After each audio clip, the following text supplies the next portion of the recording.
Hey guys, in this episode, we are going to be interviewing the team at Assurance Home Inspections. They are one of the premier home inspection companies in North Carolina. Check it out. It's going to be a lot of great information. Hey guys, welcome to The Buzz, Coffee and Real Estate. Today we've got David and Kristin here from Home Assurance, Home Inspections, and we are going to have a good old time. They're going to tell us a little bit about their company, what they're doing, the advancements that they've seen, and the changes in the market, and what new inspections and so forth that are coming up and are really great values for our customers. So David, welcome. Kristin, welcome. Welcome. Thank you. Yes. Yeah. So David, tell us, you were talking before we went on camera just a little bit of kind of the humble beginnings of how Assurance started and a little bit of your backstory. Yeah, so we're almost in our 10th year. Okay. This is technically year number 9, and it did start humble. It was I'll be honest, it was like a part-time gig for me at the beginning, and we got 4 kids. I was looking for a little supplemental income. What were you doing when you started at part-time? So I was, at that point, a project manager, Okay. working at a local company. Enjoyed that, loved it. That's kind of what I'd always done in my career. Some construction in the background growing up, put myself through school. But, yeah, we started at I had no idea that it would be such an awesome, rewarding career. But, humble beginnings, started part-time, and then it really took off. That's awesome. I remember, gosh, how many years ago? Maybe 6 or 7 years ago when I first got connected to you. And I don't remember who told me about you guys. I had used 1 or 2 other home inspectors, and either it was, hey, I'm going to handwrite out the notes of what I saw, or, hey, I am grumpy all the time. Yep. Or, hey, house looked good, shake your hand and walk away. And you're like, okay, I need somebody that's knowledgeable, is a good teacher, knows how to deal with people. Yep. And you were the first person that I found, and I don't know that I've used another home inspector since then. So. Man, that's awesome. That's cool to hear. Yeah. Well, thank you. Yeah. I've never used anybody else. Thank you, Josh. Only time that I ever had another inspector was when we bought our first house, and I wasn't in real estate yet, and it was very much the same. It was a guy who'd been doing it for 50 years. He was super everything was written down on paper, and I was like, man, I don't really want to read all this. And then I had an inspection with you guys. I was like, oh, video and pictures, this works. So It was a whole different experience for me for sure. Yeah. Well, and the software was one of the things that, again, after you having a low tech, then all of a sudden you had, hey, this is software that's easy to understand, sort of that green light, yellow light, red light. At least I think that's what you guys had going at the time. And it was, oh, wow, okay, people can understand this. It's not this fear-mongering perspective of oh my gosh, there's 75 problems, you should never buy a house in your life. It was, hey, I'm going to tell you about this, but this is really more for educational purposes. Yeah. This, actually, you probably need to be aware of. Yeah. And this might be something you want to get fixed or have negotiated as part of the contract. So anyway, it was just, I felt a level of assurance that I hadn't felt with some of the other companies. And so, all right, so you started 9 years ago, part-time. When did the thing kind of jump into full-time? Well, that would be introducing Kristin Simmons, who, like I said, started 9 years ago, but I was just on my own for the first couple years, and then in 2019, in February of 2019, I do remember that, that's when we had our first interview, and interviewed Kristin, and kind of the rest is history. But she joined our team in 2019 and immediately brought so much value of being able to just available to serve people, and that's when it really took off for us. I was looking for a part-time job. Now, what field did you come out of? Being a mom. Okay. Yeah, I was a stay-at-home mom and had homeschooled my children. Oh, cool. For years. Okay. Yeah. All right. And we both homeschool kids, so Yeah. we've got 11 betwixt the two of us, so we're right in the There's David a zone lot here. of children at this table. Yep. 7, 18. 11 Yeah. plus 7, Yeah. 18 total. Yeah. I was just going to answer the Plus me. phone when a couple days a week was the plan. Wow. But people really liked when somebody answered the phone that wasn't in a crawl space or in a, on a roof. Yes. Yeah. So they kept calling back. So that was kind of where we started to see growth was when a person answered the phone that could immediately take care of the agents. Yeah. And that was where we really started growing. We did 653 inspections in 2019, just the two of us. Wow. Yep. And We wouldn't do it again. That was a lot. That's like 2 a day, 7 days a week, no he did. vacations. I mean, there were That's there nuts. were a couple It was days. crazy, yes. Yeah, there were a couple times that summer he did 4.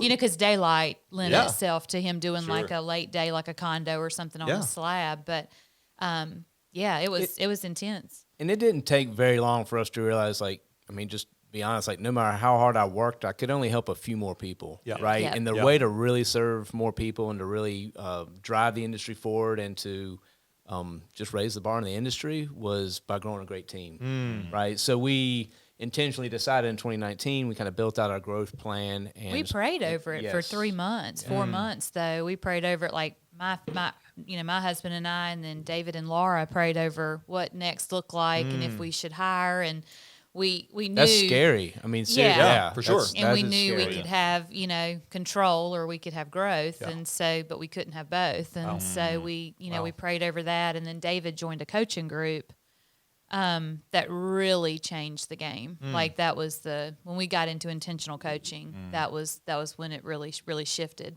Yeah, that was 2019. So we built out the plan, our strategy of growth in 2019, and then started executing that right at the beginning of 2020. So Wow.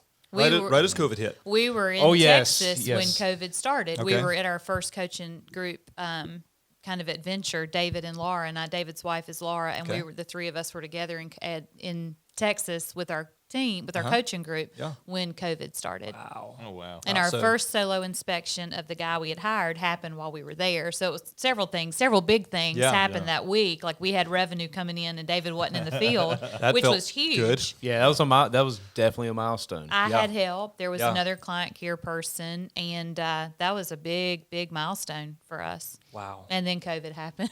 And I mean, your growth, and you guys are over $1 million in revenue now, Yep. Yep. happened really since all the COVID stuff. Yep. Yes. We decided when COVID happened, Guilford County shut down to where you couldn't show property. Oh, yeah. And when remember that that. happened, Yeah, we remember. our agents, our strong agents, they did not go under contract. They just Yeah. didn't go under contract in Guilford County. Yeah. And so we started going with them Okay. wherever they went under contract. And when we made that commitment, we started doing it, and then we said it out loud that we would go where our agents went under contract. That was when we really saw growth, like uptick. Yeah. Because everybody else was shut down. That's right. So you guys were Right. gaining a lot of market share because you stayed open, we stayed ate it aggressive. up. Yeah. Yeah, we crushed market share that Yeah. year. That's Yep. amazing. All right, so let's slow down just a second for somebody that literally has no idea, like, David, what is a home inspection?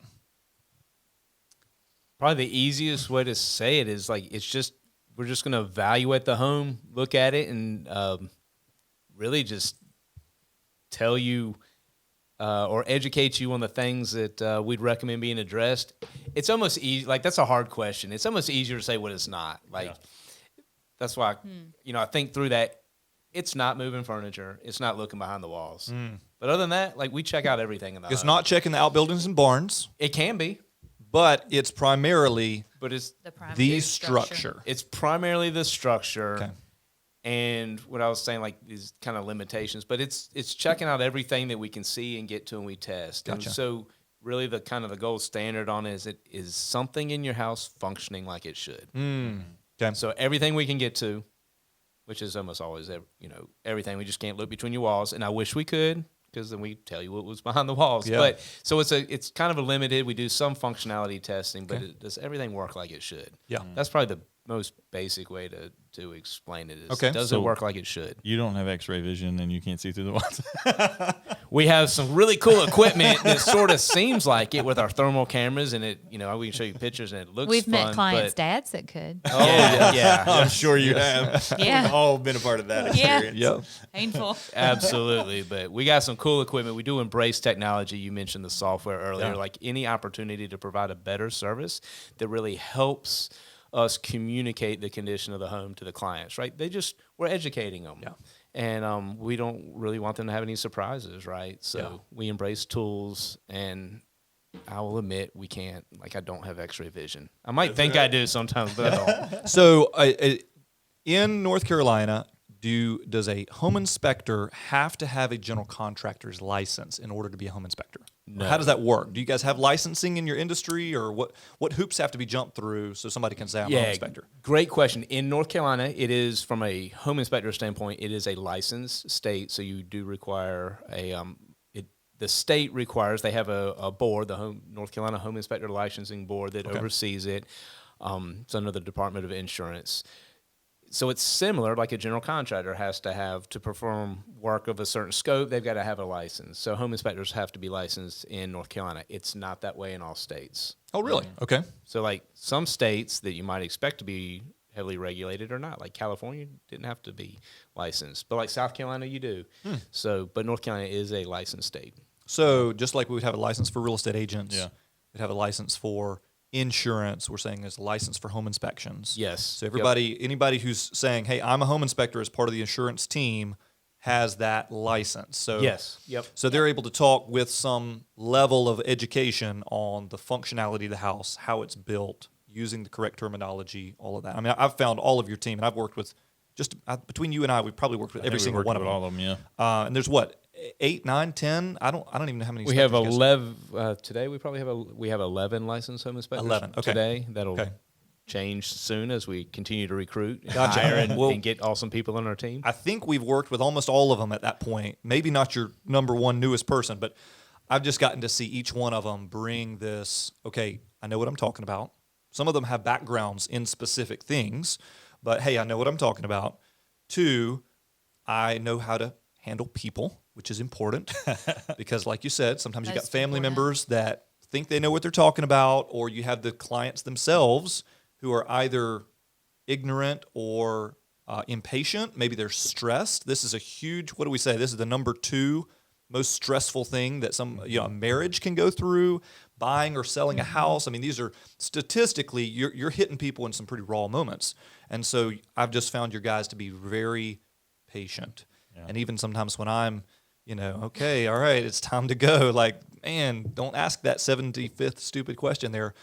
And I've found them to be really, really effective at calming people's fears. We spend a lot of time coaching market awareness. That I think the home inspection, no matter who you use, if your client goes rogue and brings a home inspector in, that happens. That report, it might not be the format of ours. Ours is the industry leaders, and it's not our software. It's something any team can use. And we hope more teams will start using that because it's so much better for the industry and for the clients. But that report should be very similar, would be our hope and what North Carolina standards are. But the difference, I think, with our team is that we have people coaching market awareness for them, for what, like, we'd like to get them to closing if that's their hope and your hope, and give them the information they need where they can make a good decision and they can kind of eat the elephant in small bites, through that process. But our guys, we spend so much time with them, and the way we hire is based on shared values. Yeah. So we already have an advantage there. They understand like what the overarching goal of the company is, what our vision is, what our philosophy is. But we spend a lot of time coaching that market awareness with them, that they understand. I told them a year ago, when they come out of that crawl space and meet with a client, they should understand that probably wasn't their first choice, that home. They had placed their furniture and seen their dog in a different backyard. And so how they handle them at that review is critical for how that client receives that information and feels cheered on. Yeah. And I think the industry lacks that in general. Yeah. I mean, I've seen and I've heard realtors lament, okay, this person was excited about this house. Sure, the house wasn't perfect, but they brought somebody in who was so negative that it really just scared the client, and they backed out of the contract, or they decided to not buy a house at all. And so I know that you guys you're the professional bearer of bad news. Like, so how do you, and maybe this is a rhetorical question, but like how do you walk that balance of like, I got to give you the 47 things that are wrong with the house, and at the same time, it's a good house. You should close on it. You should spend $500,000 or $300,000 on the house. And so that seems like a really difficult thing to be able to train for. It is tough, but it doesn't happen like by accident, right? Like we hire on shared values, and then we have some we were talking before the recording on the assessments that we use, and we have a very specific profile. We use something called the AccuMax, and we use an Acumen and the Index, but they give us very specific profiles on if someone's a good match. And one of the things they're looking at is how they communicate. And so we all know people we like that we wouldn't want to be in business with, right? I mean, maybe it's only me, but I think most people can relate to that. Like, there's some people that we like that we have shared values with, but we know they're not going to be a great fit. And so we've learned a lot in the last couple of years on hiring and recruiting and finding the best fits and just providing awesome opportunities for our team. But we spend a lot of time on the front end. We've got multiple steps to our hiring process to find people that, like, their natural desires and preferences, their skills and giftings are a good fit for that role. And then once we find the right people, then we invest a lot of time on mentoring and training and coaching, and coaching them how to come out of that crawl space that happened to be a nasty, yucky crawl space, and it's a hot summer humid day, and they're like physically strained, and to come out and to be able to rein that in and clearly communicate the condition of the house. And help the buyers move forward, right? So it doesn't happen by accident. It's a lot of intentional coaching and training. Well, and I know I've had many times where we've done an inspection, and Kristin will call me and just say, "How was the inspection? How was the inspector? What did they say? How was your experience with it?" And so that's been helpful because not only are you asking for the information, but a lot of times I've even called and said, "Hey, here's some of the information." And I know that's helped you guys along your journey, but at the same time, I mean, I've probably worked with, 10 or maybe even 11 of the hired through agents. And I've only had one inspection, and it wasn't a bad inspection. It was just the house was bad. But I've only had one time where an inspection came in and the deal fell apart. And it fell apart only because the house itself. It should have fallen apart. It should have fallen apart. Yeah. It was like we didn't know what was going on. You guys Right. kind of came in. But even in that moment, the buyer was like, well, we really enjoyed actually finding the information out. It wasn't like it was like, oh my gosh, and my world's over. It was handled in a manner that they really accepted it well, and we moved on, and then we ended up buying something else. So kind of gives you some perspective that, I mean, every house is not rainbows and sunshine, of course, but you guys have handled it in a manner, from my experience, that's been done well. Yeah, that's awesome. So we've seen with interest rates and all of that is shifting. What have you seen in your business, hey, last kind of 9 to 12 months of the real estate shift in the market? How has that affected you guys? What are you seeing that's maybe upticks or downticks in your neck of the woods? We track our market share monthly, and so we've watched as the market has risen and the market has fallen. Our demand has done very similar. Gotcha. We're in 3 markets though, so we're growing through the lull kind of in the market. So we're here in the Triad, we're in the Triangle, and we're in the North Carolina coast. Okay. And definitely though, we've seen like from October, November, December, we saw that lull. Right now we're having our 3rd highest month in the company's history. Wow. And so we're gaining market share through the, right now we're still growing and intentionally growing through that.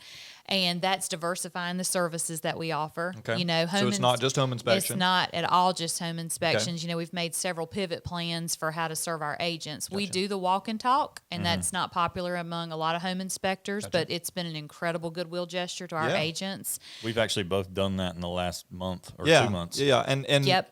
let's give a real quick overview. We're actually going to do another podcast where we dive into like the nitty gritty of all the different kinds of home inspections. So I won't try to do that here, but just that walk and talk was so unique when you guys presented it, and it's been a lot of value. So talk about that just a second. What is that? We started those in May of 21. We were in Texas again for a coaching group and had an agent call that's personally a very good friend of mine, and that's exactly what he needed. And I was like, there's going to be more of this. Okay. And so we, on the fly, like we were able to offer something, but we've built it out where I always explain it, it's kind of like the client bringing their dad. It just hurts you guys a lot less. That, you bring an inspector out for a consultation. This is before you ever go into contract. Typically, before you go under contract. So at the height of the market, it was great because you're asking them to put down an incredible amount of due diligence Absolutely. money and put a lot of faith in what you're telling them is Sure. necessary. Yeah. And it was kind of to hold hands with the agent in that. Gotcha. With that, you can have somebody come out, take a look at the home with you. But, you know, as far as like what we've seen with the rise and fall of the market, people ordering multiple inspections when we started to feel the shift starting, then buyers felt like they had more leverage. And so they started getting like all the inspections again. Some guys on our team that had been with us for 2 years had never done a reinspection because they were obsolete for a bit. They loved the walk and talk. They didn't love the reinspection, you know. So we had this like tension of having to coach and explain what that was. It's like agents that had never done a price adjustment. Sure. And so similar with our team. Yeah. But re-inspections are back, like that's back. And then I think people kind of ordering all inspections to get an exhaustive look at the home has been the biggest trend that we've observed in the last like 3 months as we sort of embraced the shift. We didn't really feel the shift till October. Gotcha. Well, I think we're totally seeing that. We've been in the same boat. It's like, well, you can have 40 inspections done, but there's no negotiation power at this point because That was last year. Everything. Yep. And now we're starting to see that shift back to where it's like, oh, we actually have some playroom here in negotiation. Yep. And so, I mean, we just did that walk and talk. I did one. Where's that house at? It was about an hour and a half from here. But you guys came up, did the walk and talk. We walked through it, and basically, my buyer was kind of like, I don't see anything wrong with the house in the initial. I just really want like some certified, advice. And so he just did the walk and talk. He didn't even have a re-inspection done because he was super comfortable with what information was given. And so for him, it was kind of like, well, I saved myself, X amount of dollars because now I don't have to do that. Yeah. So Yeah, and it was nice too that when we did the walk and talk was we had to move fast. yeah, Right. Hey, we Right. don't have a whole lot of time. We've got competition on the house. We need somebody. And that was one thing I thought when I was calling you guys is like, I know they got a team, but I don't know that they're this flexible. We That's are. been one of the things that's been really nice. Is 24 hours a lot of times. We are. I think that was under. It was like a morning, like, hey, could you meet me at 2:00 today or something? And y'all were like, let me see what we can do. That's the same day offering, or else it would Yeah. be no good Yeah. to Yeah. you guys Yeah. if we had to book those out. Yeah. That's typically a same day offering. Yeah, it was really amazing, and it provided a lot of peace of mind. And then they can do a re-inspect if they need to have everything in writing to be able to negotiate. That was just verbal. Walk and talk is just verbal, but it's still, like you said, it's that knowledgeable dad, knowledgeable uncle contractor type of feel. Without the emotion Yeah. of the you're dad. right. That's right. You know, Yeah, we all. Yeah. You're right. Very thankful. Yeah, for for that. sure. So that's been a really great offering there. Did you have any other questions? And then we'll kind of wrap this episode up. No, I don't think so. Okay. Well, actually, one question I do want to ask you guys. So the inspection process, like becoming an inspector, this is just to kind of give some weight, if you will, to what you're doing. What's like? I know for us, it's like people going, "Oh, well, you go to an 8-week course and you get a license, and what do you do?" So for you guys, the home inspection process, what does that look like? How in depth is harder. that? the education of Yes, it. Yeah. exactly. Yeah, so to get licensed in North Carolina, the main path is that they have a pre-licensing class, and there's several providers for that. One of them's here in Burlington. It requires a certain amount of classroom or a certain amount of field hours and some stuff that you can kind of do at home. But it's a combination of online training and in-person field training, and that class qualifies you to sit for the state exam. So you have to go through the pre-licensing program. Gotcha. And again, sometimes that's a 2-week process or a 3 to 6 month, different ways to approach that. Okay. But you have to go through the class, pass the class, then you can sit for the exam. And then you take the exam and you pass or fail. And this year they actually changed it. It used to be that there was a 6-month mandatory waiting period if you failed, that you would have to wait 6 months before you could retake the exam. They just reduced it to like the 3-month waiting period. Okay. But that's the main path to get licensed. There are a few exceptions to that. If you're a licensed general contractor or have an engineering degree, there's a few like little ways to maybe Fast track. Yeah, fast track around that. Yeah. But that's the main way to get licensed. Gotcha. Gotcha. And then last question, if somebody's like, hey, I'm watching this podcast, I'm discontent where I am, I'd love to maybe connect in with Assurance. website? Like, how do they get connected with you guys to fill out an application? The website. Yeah, check out the website, which is getassurance.net. And then we have a tab for like our team or join our team. And you can see our current job openings and career opportunities posted there. And even if they want to know if they're a good fit to be an inspector, but maybe not interested in our team, like they can still go through and take those steps and those assessment links that are posted on our website. And then we can give them the feedback on like, hey, that is a natural fit to your skills and giftings, or hey, you might prefer a different occupation. Yeah, we would definitely prefer you to go a different occupation. Yes. Yes. Or you won't have a home here. Yes, That- right. That's You right. can do it on your own. That's right. Oh, well, thank you so much. And stay in touch. Stay in tune here over the next couple of weeks. We're going to be running some other episodes with David and Kristin, just being able to dig into some of the things. We're actually going to run like horror story episode that's going to be hilarious. So keep an eye out as we hit these podcasts once a week. And then, we'll look forward to seeing you guys again soon. Yeah, guys. So just make sure that you subscribe to our channel. Go ahead and hit the bell so you get all our notifications. Follow us on social media outlets and leave us a comment or a like on our YouTube page. And we'll see you guys in the next video. All right.